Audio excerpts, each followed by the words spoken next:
Glória a Deus, aleluia. Saúde a amada igreja com a parte do Senhor Jesus Cristo. Amém, queridos? Graças a Deus, para a honra e glória do nome do Senhor Jesus Cristo, o Senhor hoje nos permite estar aqui para, junto com os irmãos, estudarmos a palavra de Deus. Amém, queridos? E é isso que nós vamos fazer nesse momento. Nós vamos orar, nós vamos buscar a face do Senhor e vamos examinar as Escrituras, porque nós queremos encontrar nelas a vida eterna. Não é isso? Vivemos momentos difíceis, vivemos momentos proféticos, e nós falamos de muitas profecias, né? Falamos de muitas coisas que estão acontecendo. Não falei de tudo que eu gostaria, né, de falar, mas pelo menos uma base, né, daquilo que os irmãos precisam saber. Mas eu me sinto na necessidade de falar ainda um pouco mais sobre esse assunto, né? Falar de um sinal profético do fim, da vinda de Cristo, que envolve diretamente as pessoas, né? Porque um dos propósitos, né, finais de Satanás, né, é enfraquecer a igreja de Cristo, né? E existe muitas maneiras que o diabo usa para enfraquecer a igreja de Cristo, mas existe duas em especial, e é o que nós vemos hoje, nesses últimos dias, acontecendo de maneira muito feroz, digamos assim. Amém? Então nós vamos orar nesse momento, vamos buscar a face do Senhor. Eu pedi um ancião. Você gosta que eu chamo de ancião, né, seu Luiz? Né? Mas o senhor é ancião mesmo. Entendeu? O senhor é um carro antigo, 1971, mas aquele de exposição, aquele igual novo, já viu? É antigo só no ano. A dona Vilma toda boba, ela é meu marido. Amém? Ora conosco, seu Luiz. Amém, igreja. Ele falou que eu fico feliz chamando de ancião. Fico sim, porque quando eu leio as Escrituras, o Senhor, Moisés, escolhe 70 anciões para ir lá com você, que eu vou colocar a sabedoria neles. É isso, a sabedoria ele coloca nos anciões também. E por que eu não posso ser? Eu sou ancião de verdade, então permaneça sendo ancião da igreja de Jesus. Amém?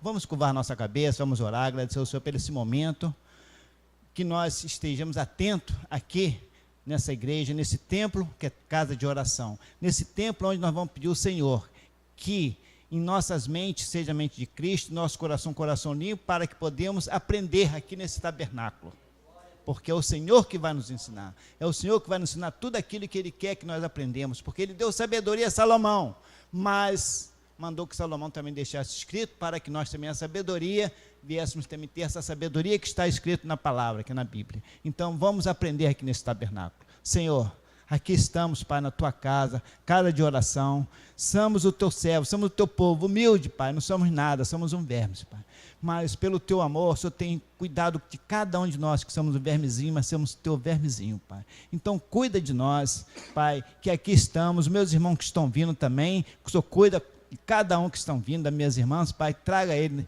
sobre a Tua proteção, Pai, e que aqui, Pai, sou o Teu servo, Pai, com poder e graça, para que nós venhamos aprender aqui no Seu tabernáculo, Senhor, para podermos entender e compreender melhor aquilo que o Senhor quer nos ensinar, porque aquilo, Senhor, aqui na terra o Senhor tem dado o melhor, para que nós aprendemos aqui, comermos de melhor e sabermos a diferenciarmos daqui para a glória quando nós estivermos lá, porque lá que nós almejamos, lá que nós desejamos, lá que nós queremos estar com o Senhor, Pai. Por isso pedimos ao Senhor, nos ensina, Pai, nos ensina assim, Pai. Nós somos carentes, pobre, necessitado do Senhor e da sua sabedoria para conosco, Pai. Usa o Teu servo com poder e graça, Pai. Essa oração que nós te fazemos, nós te agradecemos, Pai. Muito obrigado, Pai. Muito obrigado pela Tua misericórdia, pelo Teu amor para cada um de nós, Pai. Assim nós te oramos, nós te agradecemos, Pai. Em nome de Jesus, em nome de Jesus. Amém. Glória a Deus. A igreja pode estar sentada em nome do Senhor Jesus Cristo. Graças a Deus. Louvado seja o nome do Senhor. Amados irmãos, há quem diga, há quem defenda, há quem não acredite que estamos no fim. Mas quando você tem o conhecimento da palavra de Deus, não digo todo o conhecimento, porque estamos aprendendo a cada dia, né? A própria palavra fala que temos que crescer na graça e no conhecimento, está lá em Pedro. E a gente começa a comparar as Escrituras com aquilo que a gente vê, né, no mundo em que hoje nós vivemos. A gente observa, a gente percebe, na verdade a gente tem a convicção que estamos nos fins dos dias. Estamos nos fins dos dias. Está profetizado, né, numa palavra que Jesus disse, né, quando ele disse, quando eu voltar, encontrarei fé na terra. Então, o quadro que nós vemos hoje de incredulidade acerca do fim, de incredulidade acerca da volta do Senhor Jesus Cristo, a perseguição que se faz àqueles que pregam sobre a volta de Cristo, que pregam sobre a volta de Jesus, né? Mostra que aquilo que Jesus falou é real. Quando eu voltar, encontrarei fé na terra. E é profético, está acontecendo, porque as pessoas estão enraizadas no mundo, você já vai entender o que eu quero falar.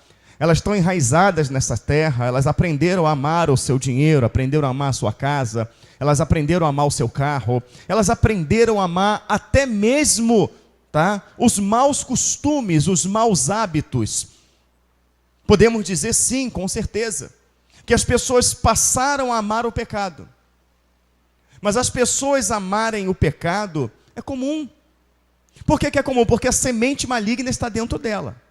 Mas uma pessoa que se converte a Cristo, uma pessoa que é lavada e remida no sangue do Senhor Jesus Cristo, que é lavada e purificada pela palavra de Deus, que passa a viver uma vida de santificação, lá na frente, lá no futuro, essa pessoa passar a amar o pecado, isto é o que é o problema.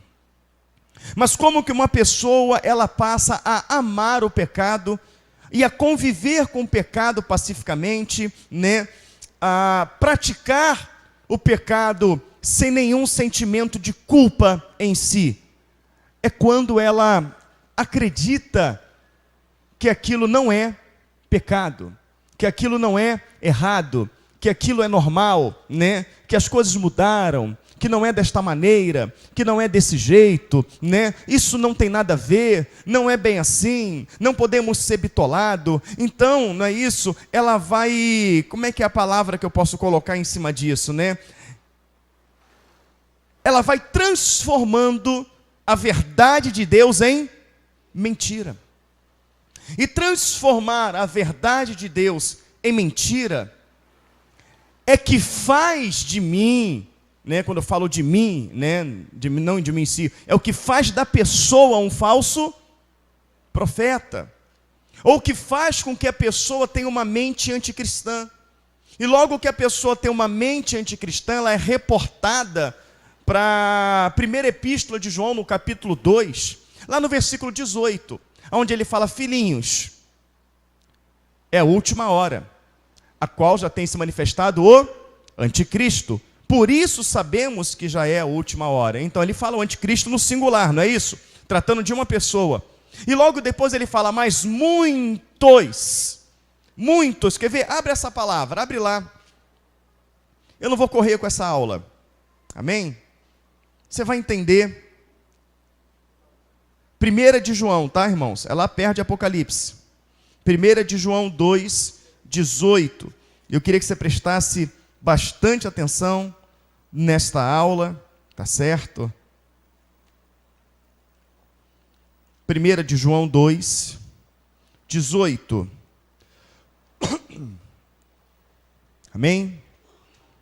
1 de João 2, 18. Quantos abriram? Diga amém. Tem alguém que não abriu? Todos abriram? Olha só, presta atenção. Filhinhos, é já a última hora. E como ouviste que vem o anticristo. Olha só o que ele fala. Também agora muitos se têm feito anticristos. Entrou no plural, sim ou não? Por onde conhecemos que é já a última hora. Então ele fala que na última hora, irmão Veras, na última hora, um espírito anticristão, um espírito antibíblico, ele tomaria conta de algumas mentes, tomaria conta de algumas pessoas. Mas aí, aonde está esse espírito anticristão? Ah, pastor, esse espírito anticristão está nos partidos políticos que querem desconstruir a família. Não, pastor, esse pensamento anticristão, ele está nos partidos políticos comunistas. Não, esse pensamento anticristão está nas faculdades hoje, aonde nas aulas de filosofia. Não, pastor, esse espírito anticristão, ele está dentro das outras religiões que não seguem a Bíblia. Entre a gente ficar conjecturando aonde ele está, né? Aquele que está no mundo, né? Dominando a mídia global, né? Dominando as nações, né? Esse espírito é do anticristo. É a última hora a qual já tem se manifestado o anticristo. Então, a mente do anticristo, ela vai estar sim na educação, ela vai estar na forma de política, ela vai estar na mídia, ela vai estar sim. Mas ele fala de muitos se tornando, na última hora, anticristos. O que me torna um anticristo é ir contra aquilo que Cristo determinou para mim e determinou para você. Quer ver uma coisa? Eu vou dar um exemplo muito prático para que você compreenda, tá certo? Nós temos 3 linhas de visões para o arrebatamento da igreja. Pré, não é isso? Que é o arrebatamento antes, não é isso? Da tribulação. Nós temos o meso, tá? Que é o arrebatamento no meio da tribulação. E nós temos o pós, que é o arrebatamento depois da tribulação. Então, tem uma igreja que defende pé firme de que não vamos passar pela grande tribulação. Tem igrejas que defendem de pé firme que a igreja vai ser arrebatada no meio da tribulação. E tem igreja que defende de pé firme que nós não vamos passar pela grande tribulação. Sim ou não? Eu posso dizer que as 3 estão certas? Não. As 3 não estão certas. Tem uma linha só de pensamento correto. E a única base que eu posso usar para definir esta linha de pensamento é a palavra de Deus pelo Espírito Santo de Deus. Sim ou não? E uma vez que é definido pela palavra, dentro dos seus textos e contextos, com toda a sua base, confirmado pelo Espírito Santo de Deus, aquela é a verdade absoluta. Sim ou não? As outras 2 são pensamentos anticristãos porque está contrário à Bíblia. Sim ou não? Sim. Está imperando dentro daquela igreja um espírito anticristão, sim ou não? Porque é um espírito antibíblico. Então esse aqui é um exemplo prático. Outro exemplo prático, tem igreja que crê nos dons do Espírito Santo de Deus. Tem igreja que não crê nos dons do Espírito Santo de Deus.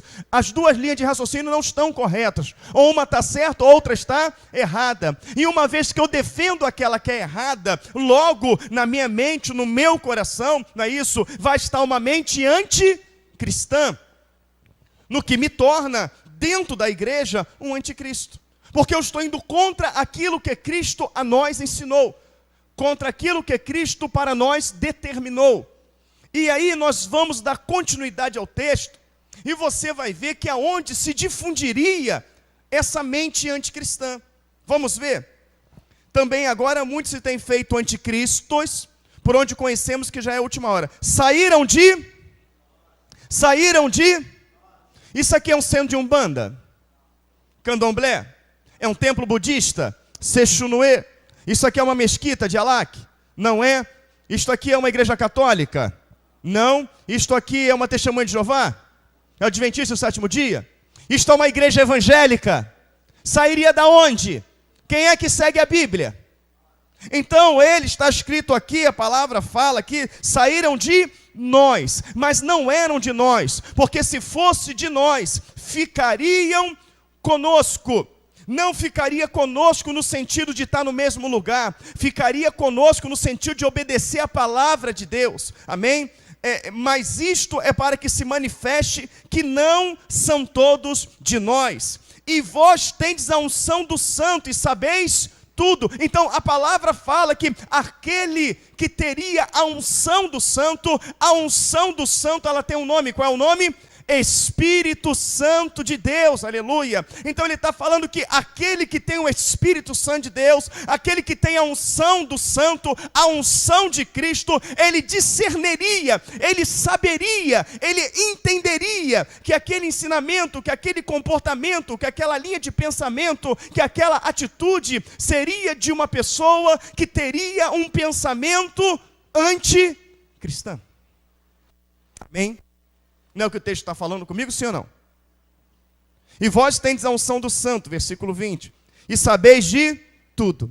Não vos escrevi porque não soubesses a verdade, mas porque a sabeis, e porque nenhuma mentira vem da verdade. Nenhuma mentira vem da verdade. Mas aí vamos voltar. Volta lá, né? No versículo 18. Do capítulo 2. Pastor, por que o senhor está falando isso? Porque estão falando de profecias para o fim.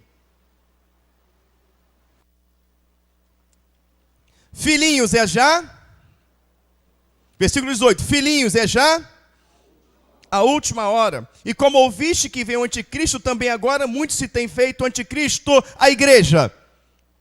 Por onde conhecemos que é já a última hora.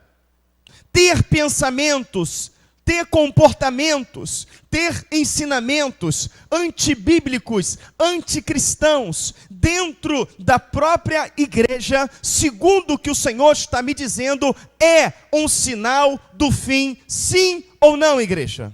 Sim.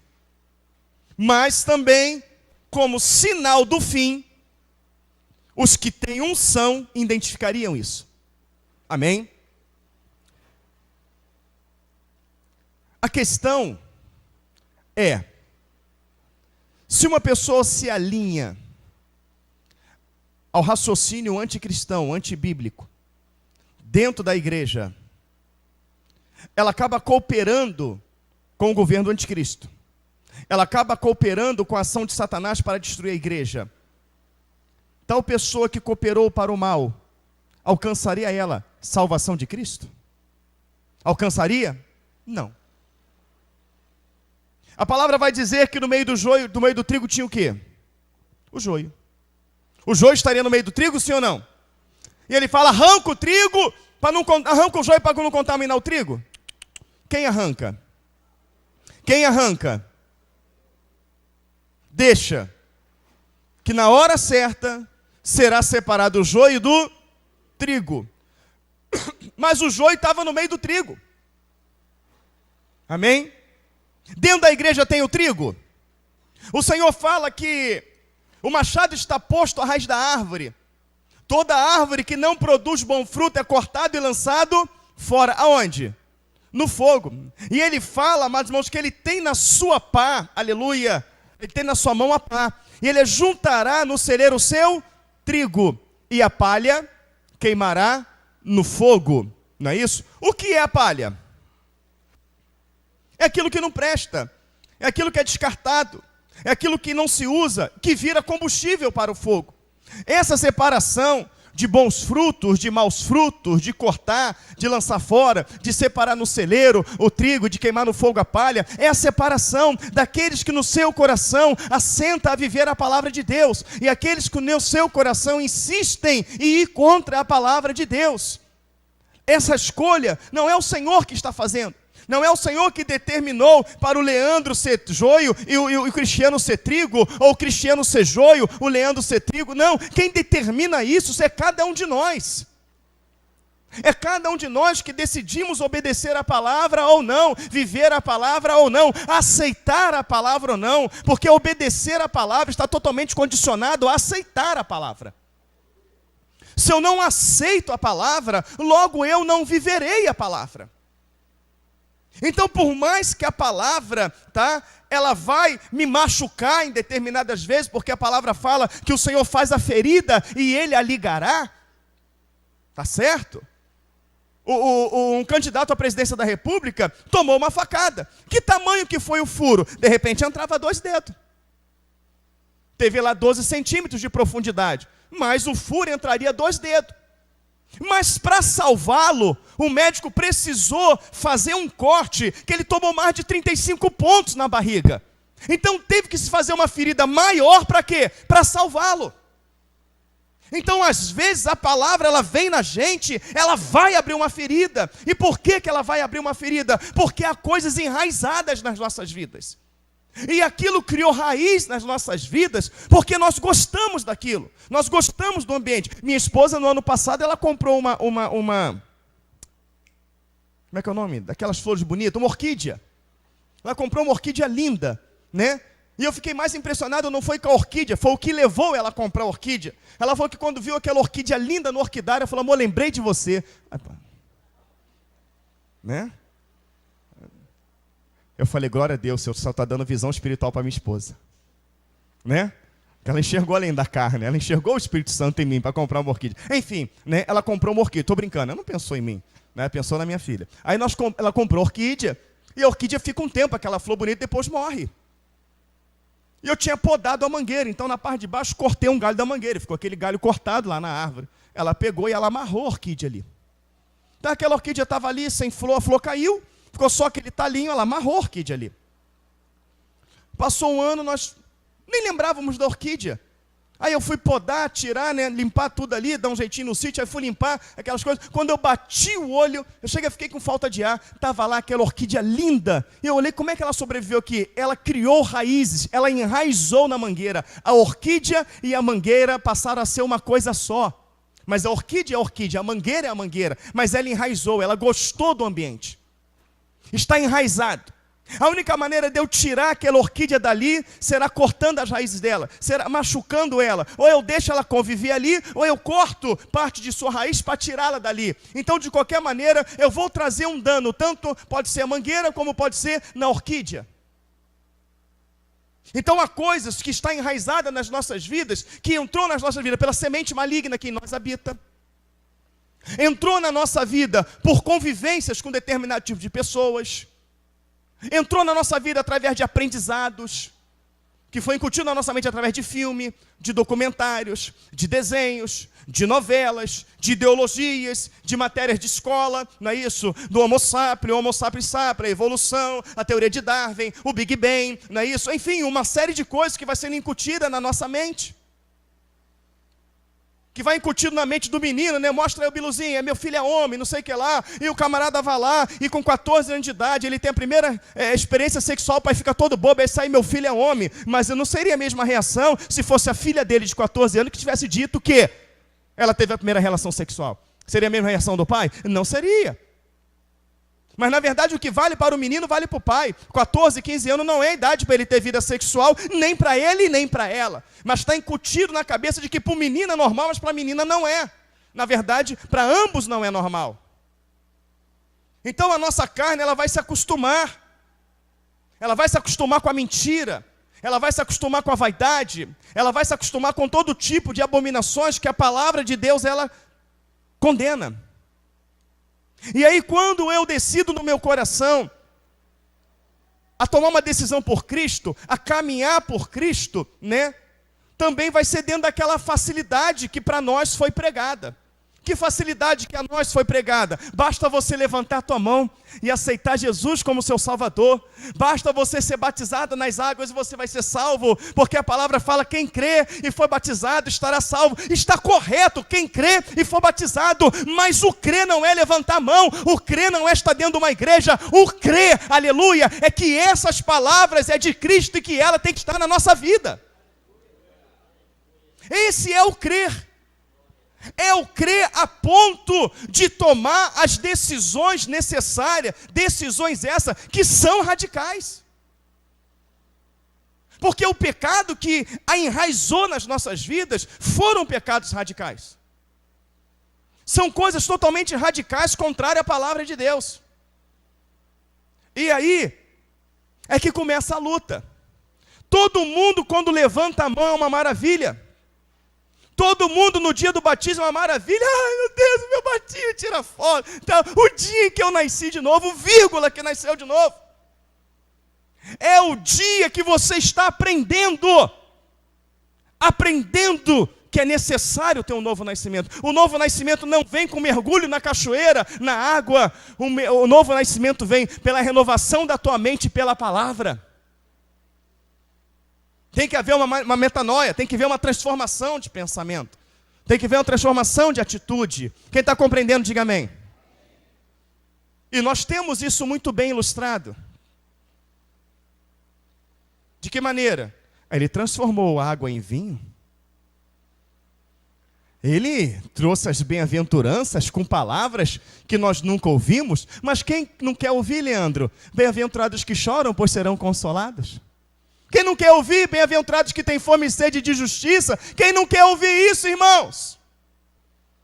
É lindo ou não é? Pastor, o senhor está indo contra o que Jesus ensinou? Não, de maneira nenhuma. Temos que ouvir isso. Nós temos que ouvir as maravilhas que Jesus ensinou e temos que ouvir as exortações, as admoestações que Cristo também ensinou. E estava tudo maravilhoso. Olha o que ele fez no casamento e o vinho foi maravilhoso. Olha o sermão profético da montanha, não arrebentou ninguém. Olha a multiplicação de pães e peixes, olha o paralítico andou, olha o surdo ouviu, olha o mudo falou, o endemoniado foi curado, está tudo maravilhoso, mas quando ele chega e fala, se você não comer a minha carne, se você não beber o meu sangue, ou seja, se a minha doutrina não for uma com você, se você também não experimentar o que é o sacrifício, o que é matar a sua carne, se você não viver a minha doutrina, se você não viver a minha palavra, você não terá parte comigo. Ah, duro é esse discurso. Olha, as atitudes de vocês não são a atitude de Abraão que vocês têm por pai. Porque se vocês tivessem por pai Abraão, a atitude de vocês era como a atitude de Abraão. Mas a atitude de vocês são contrárias. Vocês vivem a mentira, e o pai da mentira é o diabo, e quando fala mentira, ele fala daquilo que é próprio, porque ele é mentiroso e pai da mentira. No final eles falam o quê? Tem que matar esse desgraçado, tem que acabar com ele, não é assim? Ele não tinha sangue na boca, não era o pensamento deles, o pensamento de que Jesus era um demônio, o pensamento de que Jesus era um desgraçado, um pensamento de que Jesus era um falso mestre. Esse era o pensamento que eles tinham, mas eles falavam, tu é falso. Eles falavam, você é o demônio. Eles falavam, hoje não se fala que Jesus é um demônio dentro de uma igreja, embora já se estão falando.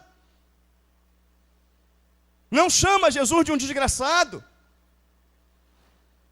Mas hoje tem o mesmo comportamento contrariando o que está escrito. Se contraria o que está escrito com uma facilidade, não está fazendo o que aqueles homens estão fazendo?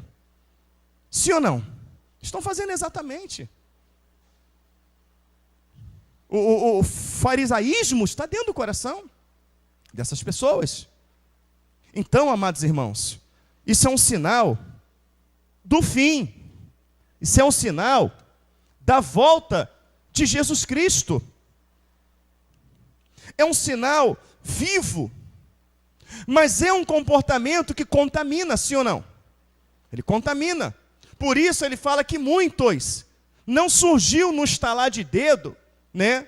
Numa igreja, vamos botar da época, que tivesse 200 pessoas, 100 pessoas da noite para o dia, não se tornaram anticristãs, da noite para o dia.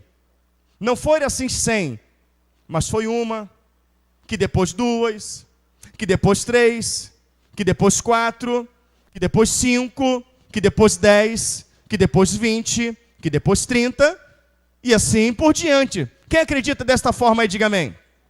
Sim. Mas a palavra do Senhor, ela está me mostrando. Está me mostrando a característica, está me mostrando o comportamento, está me mostrando como agir diante dessa situação. Voltando lá no joio e no trigo, eles estão juntos. E quando você identifica o joio do trigo, o trigo é aquele que vai ter um pensamento contrário àquele que a palavra de Deus nos mostra. Então, tirar aquilo que eu gosto, tirar aquilo que eu amo, tirar aquilo que me dá prazer, vai me causar uma dor. Então, como eu não quero tirar aquilo que eu gosto, como eu não quero tirar aquilo que me traz prazer, como eu não quero tirar aquilo que eu aprendi a amar, eu vou arrumar um subterfúgio. Eu vou arrumar uma maneira de achar dentro das escrituras, tá? Alguns textos, mesmo que fujam ao seu contexto, que dê algum tipo de base, que eu possa sustentar tais desejos que tenho eu em minha carne. Não é isso, irmãos? Mas aí quando eu acho um texto, ainda que fora de contexto, para sustentar, tá, os desejos da minha carne, aquilo que está enraizado dentro de mim, tá certo? Algumas pessoas vão se escandalizar com isso, sim ou não? Umas vão se escandalizar. Outras vão ter curiosidade. E essa curiosidade vai ser: mas você pode fazer isso? Você pode andar assim? Você pode vestir isso? Você pode falar isso? Você pode ver isso? É claro que eu posso. Você não leu que todas as coisas me são lícitas, mas nem todas me convêm? Você não leu isso? Você não leu aquilo? Você não leu aquilo outro? Você não leu aquilo outro? E daqui a pouco aquela pessoa que conversou com aquela outra pessoa já está andando igual, já está falando igual, já está tendo a mesma convicção de que não tem problema nenhum, porque é muito mais fácil a gente aceitar aquilo que vai de encontro que a nossa carne quer fazer, do que a gente aceitar aquilo que vai contra o que a nossa carne quer. Sim ou não? E aí o espírito anticristão, ele vai tomando conta da igreja. E eu digo para os amados irmãos, que esta hoje é a maior arma de Satanás para lançar centenas e mais centenas, milhares, digamos assim, de pessoas no inferno. E a palavra fala que através de falso profeta ele mudaria a verdade em mentira, pela hipocrisia de homens que falam mentira e que têm a sua própria mente cauterizada. O que é uma mente cauterizada, irmãos? Uma mente cauterizada, tu vai sentar, tu vai falar 1 bilhão de vezes, está cauterizado naquilo que ele acredita e ponto. Já cauterizou naquilo, é aquilo que ele acredita, na mente dele está irreversível, na mente dela está irreversível. Então ele cauterizou a mente naquilo para ele. Cauterizou naquilo que pensa, naquilo que acha, naquilo que quer viver. Logo, a verdade para eles não serão verdade. E isso é profecia do fim. Isto é o final dos tempos. Isto é a cartada final de Satanás. Fazer com que o ser humano pense que está servindo a Deus dentro da igreja, quando na verdade não está. Nem todos que me dizem Senhor, Senhor, entrarão no reino dos céus. Nem todos que estão em Israel são israelitas, diz a palavra de Deus. Então é uma profecia do fim. O pensamento contrário à palavra de Deus é profecia do fim. Qualquer atitude, pensamento, doutrina, ensinamentos, contrário ao que a palavra de Deus nos ensina, é anátema, é maldito.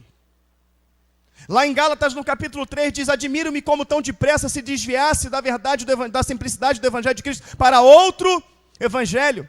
E ele fala que ainda que Paulo mesmo falasse um evangelho diferente, ainda que qualquer outra pessoa, ainda que um anjo, ainda que qualquer criatura, fosse anátema, fosse maldito. Maldito. Isso é bem claro na Escritura. Mas hoje as pessoas agem como se isso não vai acontecer. As pessoas, elas acham que Universal é igreja. Elas acham que a Genor Duque é profeta. Não é isso? A Bispa Sol, né? E muitos outros que tem aí. Mas ele está falando que não são todos de nós. Não são. Eu vou lhe dar um exemplo muito claro. Jesus tinha 12, não tinha? Ele vira e fala: um de vós é o quê? Um de vós é o quê? Mas será que Judas era o próprio capeta? Será que quando Jesus passou aquela noite orando lá no monte, ele escolheu 11 homens nessa terra e desceu às regiões mais baixas e pegou um demônio? O que fez de Judas um demônio?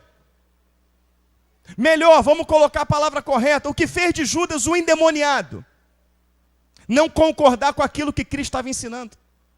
Não concordar com aquilo que era o propósito a qual Cristo foi enviado. Ele não concordou, ele não queria aquilo. Logo, então, ele começou a ter um pensamento anticristo. E uma vez que você tem um pensamento anticristo, tornou-se você um endemoniado. Amém? Pedro quase foi por esse caminho. Pedro quase que ele foi na linha de pensamento de Judas. A palavra não diz, Mas a probabilidade de Judas e Pedro ter batido um papinho, porque estavam juntos, né? E de repente Judas podia ter falado, pô, eu não concordo, eu gosto de morrer, entendeu? De não, rapaz, Jesus pode, pô, o poder que ele tem, a unção que ele tem, ele pode mudar esse quadro todo. E aí, né, tentado, ter persuadido em alguma coisa Pedro. A Bíblia não diz. Mas Pedro chega uma hora, não é isso? Que ele vai opinar para Cristo, né? Ele vai dar a opinião dele, e a opinião é contrária àquilo que Cristo queria fazer. O que Cristo fala para Pedro? Para trás de mim, Satanás, porque naquele momento Pedro estava tendo uma atitude anticristã, ele estava tendo uma atitude contrária àquilo que Cristo, o que estava determinado para Cristo e por Cristo. Então isso pode acontecer comigo, sim ou não? Isso pode acontecer com você, sim ou não? E se no momento que a gente examina a Escritura, no momento que a gente faz um estudo como esse, e eu identifico num estudo como esse, que eu não sou trigo, que eu sou um joio. Espera aí. Eu penso que isso aqui é o reto. Eu penso que isso é o certo. Mas realmente, quando eu vou para a palavra, não bate com o que eu penso. Mas mesmo a palavra não batendo com o que eu penso, eu defendo o que eu penso. Eu difundo o que eu penso. Mesmo a palavra falando que eu não posso ser invejoso, eu sou. Mesmo a palavra falando que eu não posso ser mentiroso, eu sou. Mesmo a palavra falando que eu não posso ser lascivo, eu sou. Que eu não posso ter facção, eu faço. E eu defendo isso, eu falo que isso é certo, eu falo que isso é comum. Espera aí, eu sou um joio, eu não sou um trigo. Eu vejo que se a palavra, ela permite você enxergar que no momento você está sendo joio, é porque está te dando oportunidade de virar trigo. Sim ou não? E não quer dizer que aquele que é trigo não possa vir virar o joio. Eu vou te dar 2 exemplos claros. Eu tenho certeza que quando Jesus passa a noite orando para escolher os 12 discípulos, Judas foi escolhido por revelação. E Judas teve a oportunidade que aqueles 12 tiveram. Não só Judas. Não só Judas. Mas se você for para a Escritura, você vai ver que Jesus tinha pelo menos 82 discípulos. Quem já viu isso aí? Pelo menos 82 discípulos. Tá? Destaca 12 para falar ali da vida dos 12, da aproximação dos 12. Né? Se fosse falar dos 82, abriria muito mais leque na Escritura. Tá certo? Mas quando você vê ele dando um duro discurso, né? Ele dá um duro discurso e fala, a palavra fala que no duro discurso de João 6, se retiraram muito dos seus discípulos. E ele vira também para os 12. Já tinha saído do discípulo, mas viraram para os 12. A palavra fala lá em Lucas, se não me falha a memória, em Lucas 9, ele envia quantos discípulos? 70. Ele envia 70 no capítulo 9 de Lucas. Depois no capítulo 10 de Lucas ele envia os mais 12. Envia os 12. 70 com 12, 82. Então, quando ele ora para escolher os seus discípulos, tá? No momento que eles foram escolhidos, eles estavam com características de trigo. Amém? Mas 71 deles, por cargas d'água, né, foram embora. Nesse 71 estava Judas, que pagou caríssimo com a sua vida. Mas existiu um que nem foi de início discípulo. Porque Jesus não poderia escolhê-lo. Porque quando Jesus fez a sua escolha, através de oração, Judas se apresentou como trigo. Mas ao decorrer da sua vida se tornou joio. E no momento que Jesus estava orando, Paulo era joio. Quem está entendendo, diga amém. Então Paulo não poderia ser escolhido. Mas quando Paulo tem um encontro, e quando aquele encontro ele reconhece que está perseguindo a Cristo, e ele assenta no seu coração não ser mais assim, porque Paulo perseguia o que era pregado, Paulo perseguia o que era ensinado, mas quando o Senhor fala, tu está me perseguindo, quando Paulo é confrontado, Paulo ele decide ser trigo, não sendo assim mais joio. Amém? Então nós temos a opção. Se a tua atitude é de joio, Deus está te dando oportunidade com a pregação incisiva do Evangelho, que você pode se tornar trigo.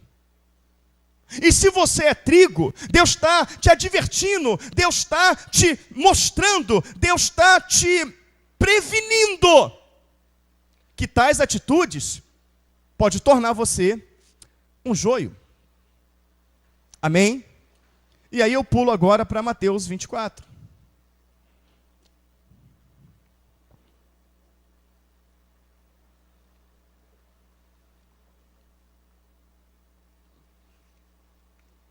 E eu estou há muito tempo para falar de joio e trigo. Falei com o Itamar já, falei na igreja aqui no púlpito, montei uma mensagem que vai falar sobre joio e sobre trigo, mas é no estudo de escola bíblica. E eu falei que quando eu desse esse estudo, tá, pessoas iam se sentir ofendidas. E de repente até pessoas iam querer se retirar da igreja. Ah, porque pregou direcionado para mim. Você está no comportamento de joio? Glória a Jesus, direcionado para você. Mas não para que você saia, para que você mude. Se você está tendo um comportamento de trigo, glória a Deus, direcionado para você, para que como trigo você permaneça. Para que no momento de Cristo você seja juntado no celeiro dele. Amém, irmãos? Então a mensagem ela é direcionada assim, totalmente direcionada, mas pelo Espírito Santo de Deus. E eu espero sim, que toda a igreja possa assistir esse estudo. E se eu não terminá-lo hoje, eu não terei pressa em terminá-lo. O importante é que no dia do juízo, Deus não cobre isso de mim. Deus, ele não cobre isso, não venha cobrar isso de mim. Eu como pastor da igreja, e eu digo que o pastor é Cristo, mas como aquele que o Senhor escolheu, porque no momento que eu me coloquei como servo dele, no momento que eu falei, eis-me aqui, foi isso que ele escolheu para a minha vida. Por mais que a muito aborrece, por mais que a muitos incomoda, quem escolheu isso para a minha vida é Cristo. Por isso que o mais que se faça para destruir, por mais que se faça para parar, vai mais avante ainda, porque a obra é de Deus, porque a vontade é de Deus, porque o querer é de Deus. Eu sei de tudo. Eu sei do que fala, eu sei do que ensina, eu sei do que difunde, eu sei do que fala entre os cantos, eu sei quem é o joio e sei quem é o trigo. E oro para que o joio se transforme em trigo. E oro para que o trigo não se transforme em joio, eu sei. E o Senhor sabe por que não toma atitude, por que não faz alguma coisa, porque o meu Cristo é quem tira o joio. E o meu joelho está no chão, Pai, transforme-os em trigos, se eles permitir. Ou tire-os o Senhor. Porque eu vou continuar da mesma maneira, sem mover uma palha. Com a força do meu braço.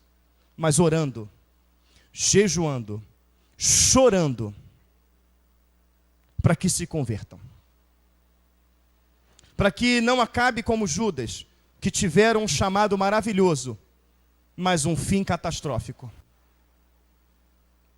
Mas também tenho que ensinar para as milhares de pessoas que nos ouvem, para pessoas que estão agora começando o ministério, que estão começando a igreja, para pessoas que estão começando agora na caminhada, para pessoas que acham que dentro da igreja é mil maravilha, que ela entrou na igreja, que literalmente ela entrou num pedaço do céu, e que não vai ter nenhum tipo de coisas contrárias. Você está muito enganado. Satanás ele está muito vivo dentro das organizações eclesiásticas chamada igreja, e quando você vê um sentimento faccioso dentro de igreja, é a presença de Satanás. Quando você vê um sentimento de inveja dentro da igreja, é a presença de Satanás. Quando você vê a palavra de Deus torcida, é a presença de Satanás. Amém, irmãos? Quando você vê um demônio manifestando, aquele demônio entrou, ele cantou, ele ouviu a palavra e no final do culto ele manifestou. Quem está entendendo, diga amém. Então, não se iluda. Não se engane. Mas eu falo isso, não é porque vocês não têm a unção, mas porque tendes a unção. E se você pegar, você estava lá na primeira epístola de João, no capítulo 2, você está no versículo 18. Se você for para o 27, 1 de João 2, 27, vai estar escrito assim: a unção que do céu recebeste, nela permanecei.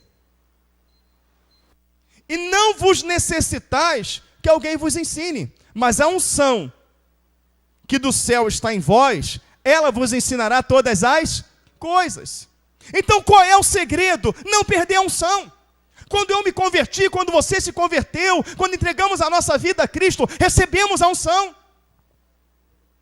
Às vezes a pessoa ela confunde, o irmão ora assim, a unção com a sabedoria. A pessoa acha que porque ela ainda não conhece a Escritura, porque ela ainda não teve um dom espiritual manifesto, porque ela ainda não expulsou um demônio, ou porque ela ainda não ganhou uma alma, ela não tem a unção. Não, querido, quando você se converte, é derramada em você uma unção. É essa unção que te capacita a crescer na graça e no conhecimento. E eu provo para você, Provérbios 1:23 diz, convertei-vos pela minha repreensão. Uma vez que a palavra te repreende, você se converte. Eu esqueci o texto, diz o que mesmo? Provérbios 1:23, convertei-vos pela minha repreensão esqueci, e derramarei sobre vós o meu espírito, a esta unção, e vos farei saber as minhas palavras. É a unção que vai te fazer saber. É a unção que vai te fazer crescer. É a unção. Amém? E ele está falando para você, permaneça nessa unção. Permaneça. Observa que no mesmo contexto, Leandro, ele ensina sobre o espírito anticristão. Ele fala que é necessário você ter a unção para identificar. E lá ele fala, não perde a unção. Fica nela. Fica na unção. Fica na palavra. Fica na revelação. Ela te instruirá acerca de todas as coisas. Mas o diabo quer que a unção se perca. E como que a unção se perde? Com a mentira, com a vaidade, com o engano. E agora vem um ponto-chave, presta atenção. Aonde começa a se perder essa unção. Onde começa a se perder esta unção. A palavra fala que tudo tem um tempo e um propósito. Chegou o tempo do povo ter um rei. O povo queria um rei. E muitas mensagens, muitos teólogos, torcendo a palavra de Deus, traz mensagem de que o povo escolheu Saul. É o que a Bíblia diz. A Bíblia fala que o povo escolheu Saul. Quem já ouviu mensagem de pastor pregando que o povo escolheu Saul? Levante a mão. Não é o que você sempre ouviu? Mas vai para o texto. O povo queria um rei. Quem mandou ungir Saul? Quem? Se ele mandou ungir, porque naquele momento Saul era reto. Porque naquele momento ele era trigo. Porque naquele momento a vida dele agradava a Deus. E Deus pediu para ungí-lo. E ungiu. E se você ler, Saul foi uma maravilha. Uma maravilha. O povo recebeu, foi bênção, vitórias, tudo, uma maravilha. Quando começou o problema de Saul? Você sabe onde começou exatamente o problema de Saul? Onde começou o problema de Saul? Saul matou 1000. Davi matou 10.000. Vamos lá no coro, 1, 2, 3 e Saul matou 1000. Davi matou. Mas pera aí, está errado, o rei sou eu. Quem tem a unção sou eu. Quem tem a graça sou eu. Quem tem que receber a glória, a honra, o louvor, o domínio, sou eu. Que história é essa que Davi matou 1000? Aquele homem bom, aquele homem ungido por Deus, agora tem ódio. Aquele homem bom, ungido por Deus, levantado para cuidar do povo, agora ele quer matar Davi. Agora ele persegue Davi. Aquele homem bom, ungido por Deus, agora mata sacerdotes. Aquele homem agora consulta feiticeira e tem a convicção que consultando feiticeira é Deus que está falando. Mas tudo começou quando o ciúme de Davi entrou no coração dele. Quando ele teve ciúme de Davi, porque Davi se destacou melhor do que ele, porque Davi fez algo melhor do que ele. Irmãos, eu não vou mentir para você.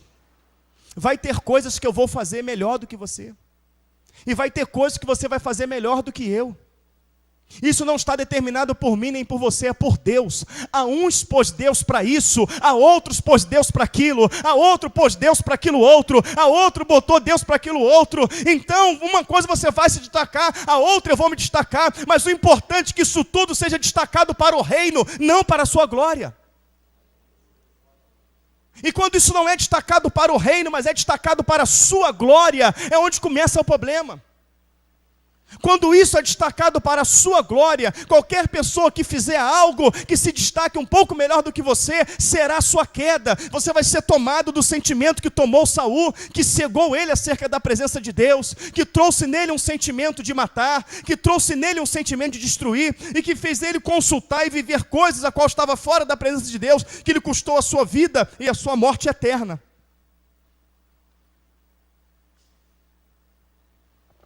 Se tal pessoa tem um dom, no meu caso é de ensinar a palavra de Deus, muitos outros dons eu não tenho. Foi Deus quem me deu ele. Se o outro irmão tem um dom de lecionar, de ensinar numa escola bíblica, e esse dom se diz, foi Deus quem deu. Se o outro tem um dom de trabalhar com criança, foi Deus quem deu. Se o outro tem o dom da música, né, foi Deus quem o deu. E uma vez que você se levanta contra algo que Deus deu para alguém, também você se tornou um anticristo. E é isso que destrói as igrejas. Eu não concordo que é ele que tem que dar aula, eu não concordo que é ela que tem que cantar, eu não concordo que é ele que tem que ensinar, eu não concordo que é ele que tem que pregar. Você não está aqui para concordar ou discordar. Você está aqui para fazer a vontade de Deus. Você está aqui para somar com o reino. Você está aqui como membro do corpo, para que em bom funcionamento, para que bem ajustado todo o corpo funcione. E uma vez que você não se coloca como engrenagem, mas se coloca como um parafuso solto que vai travar a engrenagem, querido, acredite. Acredite. O parafuso ele até trava a engrenagem, mas se a engrenagem for forte, ela vai quebrar o parafuso e vai continuar funcionando. E no caso desta engrenagem, ela chama-se Cristo, e não tem parafuso que vai segurar ela não. Não tem. Então não seja o parafuso, seja parte da engrenagem. Seja parte da engrenagem. Porque o parafuso solto na engrenagem é obra de Satanás. É obra do anticristo. É obra do diabo. Eu estou falando de Bíblia. Ou não? Bíblia é a palavra de Deus. Eu posso denunciar tudo que Satanás está tentando fazer à luz da Escritura. Como o Senhor sempre fez a mim, e a você, e a todos do passado, sim ou não? É aqui que a gente vai vencer. Porque se há uma batalha, existe uma espada. E a espada na batalha, ela é para ser usada. E a espada é a Bíblia. A gente está numa guerra hoje contra um pensamento anticristão dentro das igrejas. A gente está com um pensamento anticristão nas igrejas que usam a mídia. Nós estamos com um pensamento anticristão que estampa as revistas de escola bíblica dominical. Nós estamos com um pensamento anticristão que estampa as páginas dos milhares de livros que se intitulam evangélicos. Nós estamos com pensamento anticristãos, amados irmãos, até mesmo dentro da igreja, onde muitos congregam e até mesmo a nossa. E eu quero dizer para você que a palavra fala que nos últimos dias Satanás desceria na terra com fúria, porque ele resta pouco. Então a investida do diabo, ela seria maciça nesta área. E a única maneira que eu e você a única maneira para que eu e você não seja confundidos é observando segundo a palavra de Deus. Amém? E agora vamos para Mateus 24. Versículo 9. Ai, Jesus. Irmãos, pensa numa gripe, pensou? Mas amém, vamos lá. Versículo 9. Então vos hão de entregar para serdes atormentados, matar-vos-ão, sereis odiados de toda a gente por causa do meu nome. Nesse tempo muitos serão escandalizados. Trair-se-ão uns aos outros, e uns aos outros se aborrecerão. Surgirão muitos falsos profetas, e enganarão a muitos. E por se multiplicar a iniquidade, o amor de muitos se esfriará. Mas aquele perseverar até o fim será. Perseverar em quê? Na igreja? Na doutrina, irmãos. Aquele que perseverar na palavra. Mas perseverar em relação a quê? Perseverar em relação ao quê? Não, pastor, já falou aí, aos terremotos. Então o ímpio que perseverou no terremoto, que lutou para se salvar e saiu vivo do terremoto, ele está salvo em Cristo. O ímpio que lutou na onda do tsunami, tem até um filme que conta a história de uma mãe, do filhinho, e lutou no tsunami, aquela coisa toda lá da ignorância, e venceu, não é isso? Sem Cristo ele está salvo. Então perseverar contra o quê? Perseverar contra o que ele fala. Então onde vos entregar para seres atormentado, matar-vos-ão, ser odiado de toda a gente por causa do meu nome. Se chegar a esse ponto de ser morto, não nega, persevera. Se a estratégia que o diabo usar não for a de te matar, não é isso? Mas for essa aqui, ó, nesse tempo muitos serão escandalizados, trair-se-ão uns aos outros se aborrecerão. Se alguém te aborrecer, se alguém te trair, se alguém te escandalizar, permaneça firme, não desanima, segue em frente.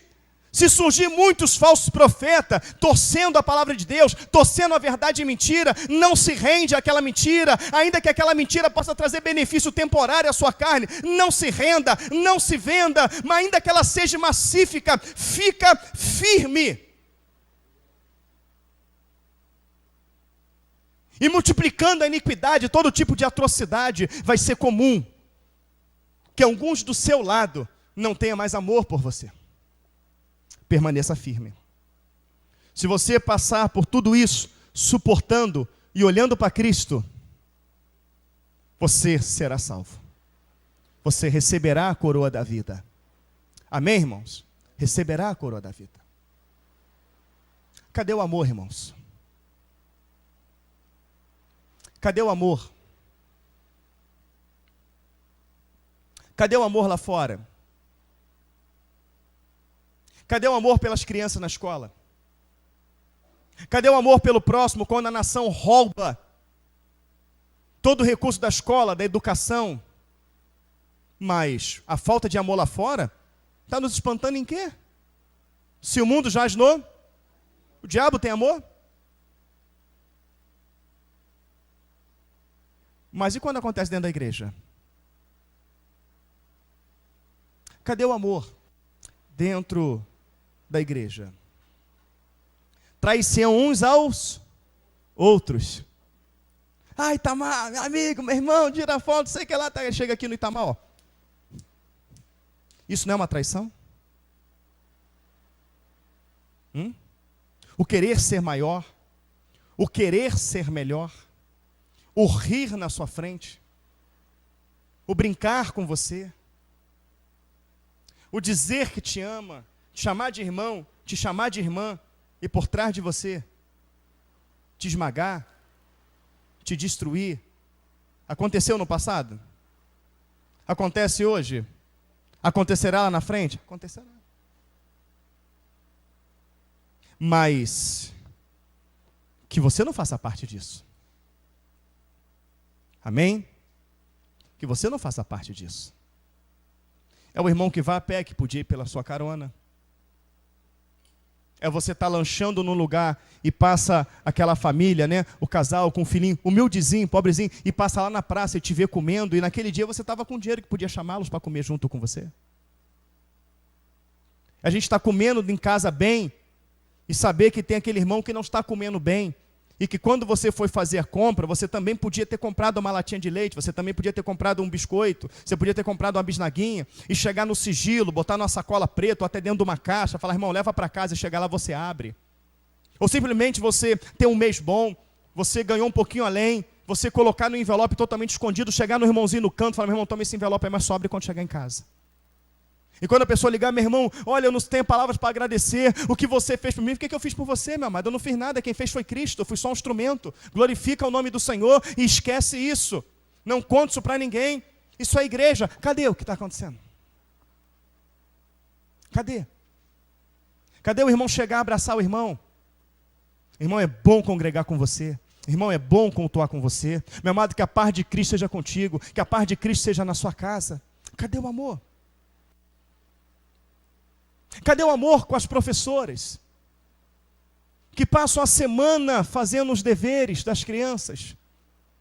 Que vêm para o culto e ficam na cozinha quente, fazendo janta, fazendo lanche. E os filhos vão lá dentro e acabam com a vida delas, coitado. Grita, esperneia, quebra tudo, sobe em cima da mesa, xinga palavrão, faz pirraça. Aí vai falar com o pai. O pai e a mãe ficam igual o siri da lata.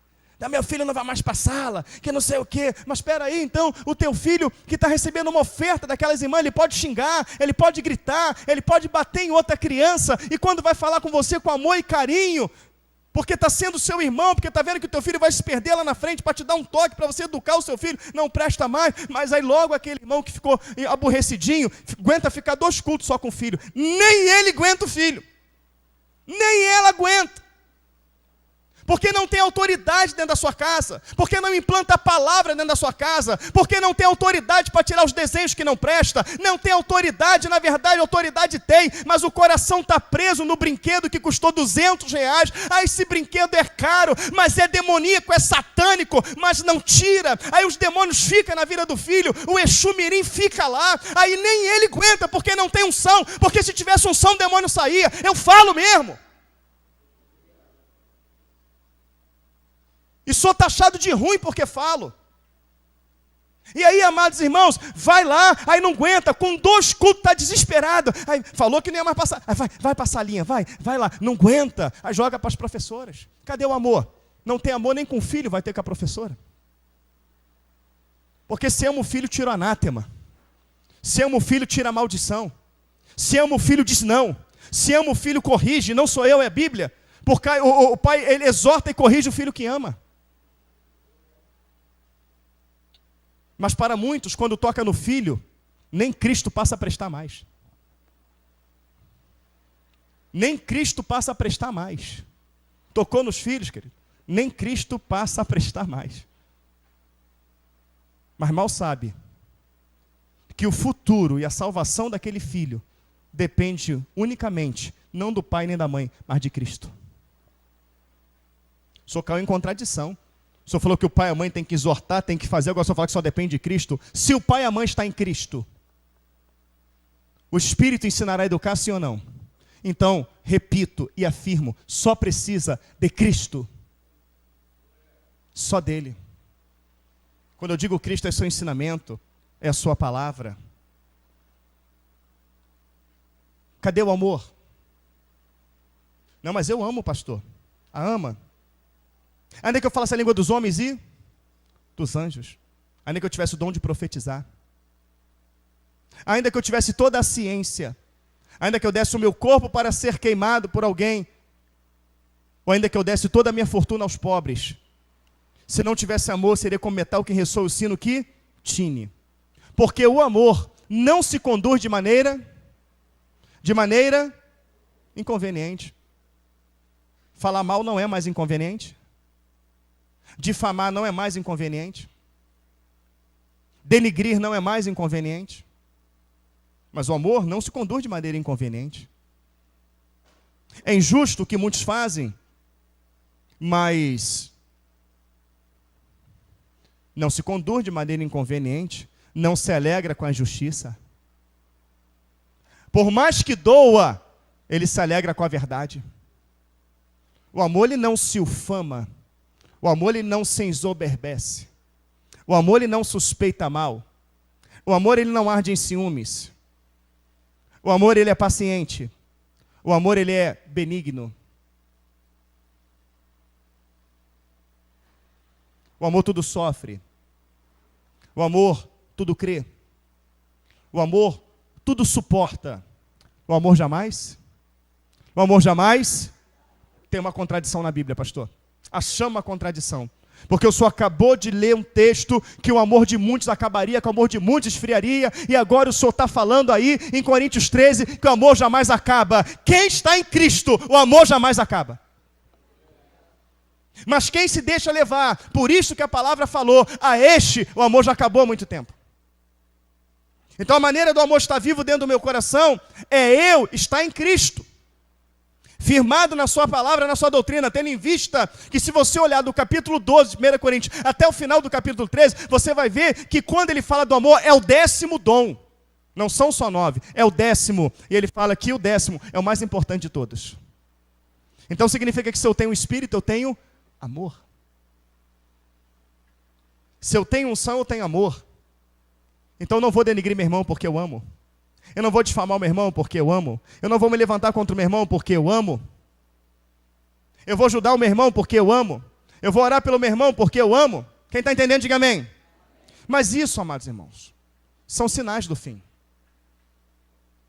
A contenda, a divisão, a difamação, a torção da verdade, a transformação da verdade em mentira, né? Tudo são sinais do fim. Os falsos profetas, os falsos ensinamentos. Só que tudo isso são realidade tão vivas diante de nós, tão vivas. É algo tão real, é algo tão vivo, é algo tão notório, é algo tão perceptivo. É algo tão vivo no meio da igreja. Quando eu digo no meio da igreja, eu falo desta e de todas espalhadas pela face da terra, tá? É tão vivo que se Cristo realmente não voltar na nossa geração, não terá geração futura para dar seguimento à igreja. Então esta, minha amada irmã Denise, com seus belos cachuchos, é o sinal mais feroz que tenho da volta de Cristo. Mais feroz. Porque Satanás, ele tem assassinado muitas vidas dentro de igreja, usando comportamento de outras vidas que carregam Bíblia debaixo do braço e que dizem que são servos do Senhor Jesus Cristo. Então, eu não vejo progressão para a igreja numa geração futura. Não vejo. Sabe por que eu não vejo? Porque hoje não é a maioria que quer a verdade. É a minoria que quer a verdade. Não é a maioria que segue a palavra dentro da igreja. É uma minoria muito pequena. E vindo outras gerações, essa maioria que hoje vive a palavra, que luta pela palavra e que ainda morre pela palavra, essa minoria vai se perdendo. Ela vai se perdendo. Nós já temos igrejas hoje pintadas de preto. Nós já temos igreja hoje, como disse o irmão Jackson, nosso querido irmão Jackson lá de Natal, servo de Deus, homem do Senhor, né? Em breve eu creio que estarei com ele pessoalmente. Ele falou uma coisa muito certa. Ele encontrou um pastor, e esse pastor tem uma igreja toda pintada de preto. Esse pastor tem canhões de luz colorido. Esse pastor tem louvores, que chama de louvor, em ritmo de música eletrônica, né?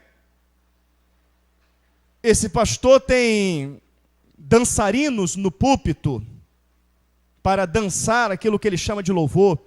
O irmão Jackson perguntou para ele, e aí, quando é que você vai botar as bandejas de uísque servindo? O pastor falou, o que é isso, irmão? Ele, não, pô. Já tem luz escura, já tem parede preta, já tem luz noturna, já tem dançarina, já tem música eletrônica. Só falta você colocar as bandejas de uísque e fazer dela uma boate. Então esse é o perfil da igreja de hoje. Mas esses pastores que hoje estão pintando a igreja de preto, que estão botando canhões de luz, esses pastores que estão colocando dançarinos, que estão botando músicas eletrônicas, que estão botando Jesus no funk, estão botando Jesus no pagode, estão botando Jesus no rock, esses pastores que estão botando todo tipo de abominações dentro da igreja, ele não começou da noite para o dia assim não, ele cantava louvores da harpa igual a gente, eles liam a palavra de Deus, eles participaram de igrejas, eles choraram já de joelho, eles choraram na presença de Deus, mas começou alguém com uma coisa diferente, e essa coisa diferente deu certo. Ele falou, poxa, mas isso aí é legal, não tem nada a ver, realmente, e foi devagarzinho, hoje está tão enraizado, que se ele vê uma igreja cantando a harpa, se ele vê uma igreja pregando a palavra, para ele aquela igreja vai ser herege. Então, se nós permitirmos que a nossa mente ela se incline para qualquer coisa que não seja bíblica, por mais mínima que ela seja, ela se inclina para uma coisinha hoje, se inclina para outra coisinha hoje, e colocando em porcentagem, você está aqui, dentro de uma porcentagem 100% bíblica, mas aí você aceitou 1% que não é, já não está 100% aqui, está 99%. E daqui a pouco aceita hoje 98%, daqui a pouco aceita outra 97%, e vai aceitando, daqui a pouco está 40%, daqui a pouco está 50%, 60%, 70%, 80%, 90%, contra a palavra de Deus. E aí fica ruim para você retornar, fica ruim para você achar a placa de retorno. É por isso que eu, Elvis Guimarães, não volto atrás. É o que está escrito e pronto, e acabou. Se Jesus escreveu A, é A. Não cabe B. E esta igreja existe, vai fazer 12 anos, assim, pregando a palavra de Deus. Enquanto eu tiver vida, pregarei a palavra de Deus. Mas quem é o pastor Elvis Guimarães? Detalhado de defeitos. Quem é o pastor Elvis Guimarães? É uma pessoa que tem dia que ele se irrita. É um homem que tem dia que não consegue ler a Bíblia como que gosta de ler.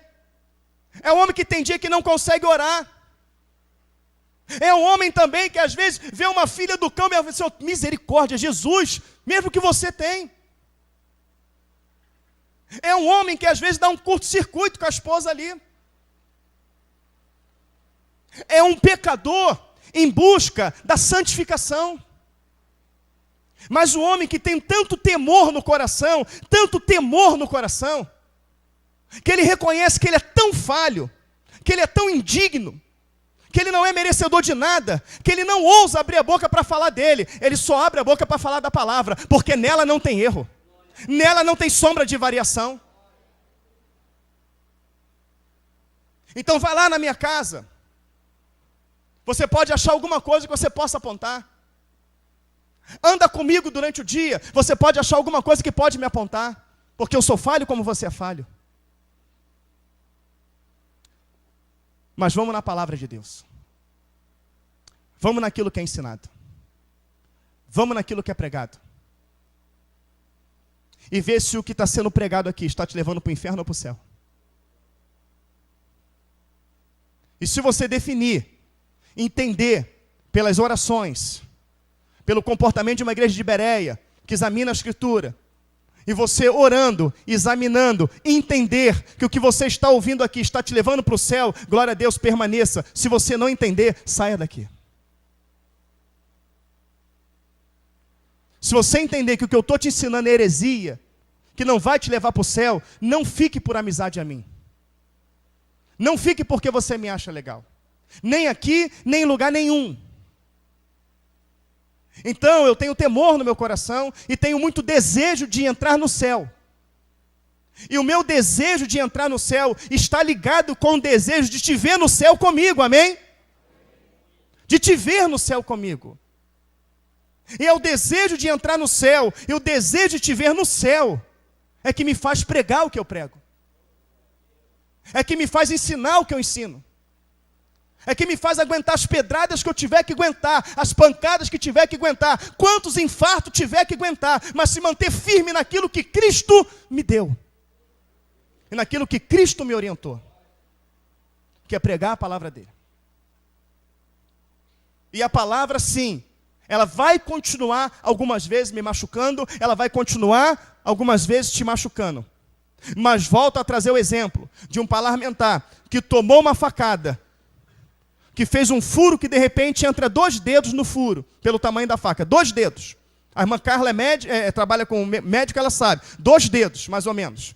12 centímetros de profundidade. Um furo somente de 2 dedos.